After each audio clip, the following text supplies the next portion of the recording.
Welcome to Eager Little Beavers. Hey everyone, welcome back to our channel. Today we'll be sharing with you some valuable insights from a child psychologist who's been working with children for over a decade now. Now, whether you're a new parent or you've been at it for a while, I'm sure you've wondered, should I be worried about this or is this something that's normal? Trust me, you're not alone. Today we'll be sharing with you some tips and tricks on what you shouldn't and shouldn't worry about when it's got to do with your child's development. Let's get started. Let's talk about the things that you shouldn't need to worry about as a parent. Yes, you heard that right. You can cross some of those things off your list. According to the psychologist, as a working parent, it's normal to feel guilty for not spending every waking moment with your child. You see, the focus should be working on the quality of the time spent with your children rather than the quantity. Even spending an hour of undivided attention with your children can make a huge difference. It's about being present and responsive when you're there with them.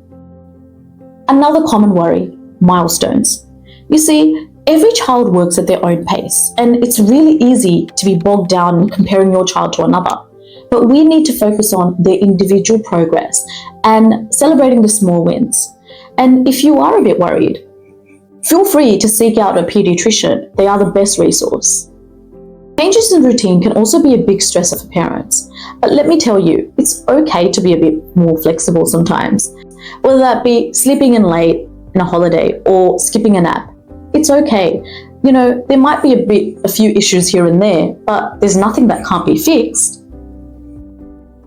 Plus, these little moments of flexibility are what creates lasting memories. Now let's talk about picky eaters. Now kids go through a number of phases of selective eating. Instead of worrying about it, why don't you actually offer them choices and let them choose? Trust me, they won't starve themselves. And you know what? You also have leftovers in the fridge. Screen time, the big one.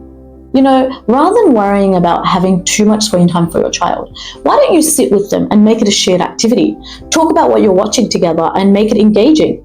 And, you know, there's also parental control. Now onto the behaviors that the psychologist recommends to actually focus on. Allowing your child to have good friendships and good bonds with your child makes a lasting impact. Encourage play dates and social interactions where children are learning to interact and having good communication with each other. Help them to learn to advocate for themselves and let them choose as well. Kindness is another big one. Teach your kids to use kind language and also to model empathetic behavior.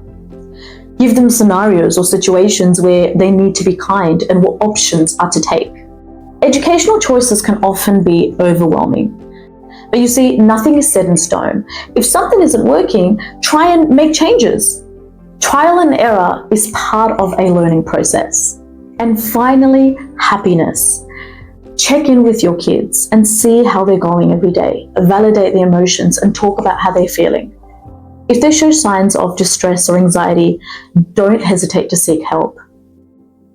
You see, parenting can be tough, but knowing how to prioritize and what to prioritize is what makes the journey much smoother. Don't be afraid to reach out for friends and family for help.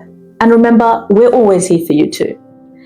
Thank you for watching, and I hope you really enjoyed this content today. If you enjoyed today, then please feel free to share, like, comment, and subscribe. Thanks for watching. Thank you for watching. Remember to take care of yourself because you're worth it. If you enjoyed our video, don't forget to like, share, comment, and subscribe for more interesting and informative parental support.